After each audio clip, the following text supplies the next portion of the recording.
Now, after months of COVID-induced school closures and at-home learning, the New South Wales Teachers Federation joined 60,000 public school teachers on strike in New South Wales today. They claim it's over insufficient pay and unsustainable workloads. This is, of course, in defiance of an Industrial Relations Commission's order. As a result, the New South Wales Education Minister has today accused the Federation of running a protection racket. Prue, tough words, but the umpire did not view this strike as reasonable.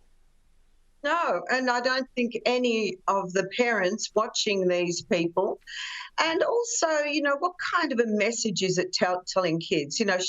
It's showing a really ugly side. It's the union sort of employer bashing mantra that they all go on with. It's an illegal dispute.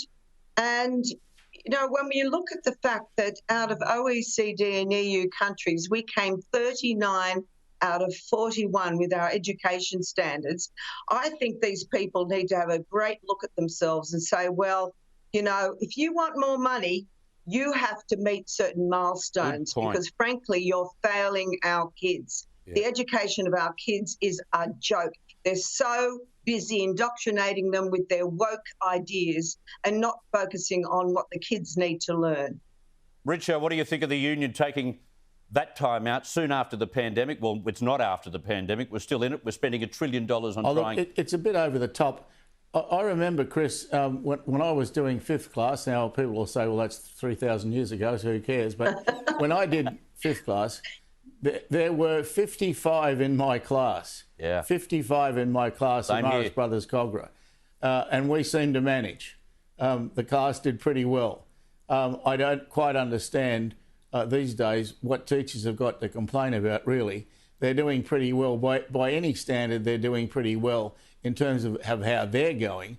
Unfortunately, education in Australia is not doing nearly as well. Yes. And I think that there's got to be some way you can measure teachers, because some of them simply can't cut the mustard.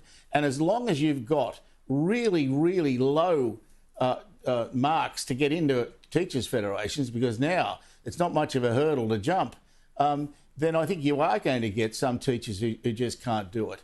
And if I was a parent with a kid at a state school, I'd at least want the right to know that I was able to get a complaint in about a teacher who just didn't have the capacity to teach the class properly. Yeah, well said. And I know there's a lot of parents who think that. Unfortunately now, the Teachers Federation make it impossible to complain. And that's what's wrong with the system. Most teachers are terrific, but what you can't do at the moment is get rid of a bad one. And that's what's wrong with the system. Yeah, I think you've hit it right on the head. Prue MacSween, Graham Richardson, thank you so much. Enjoy the rest of your week. You too, Smithy. Bye, Richard. Good on you, Chris.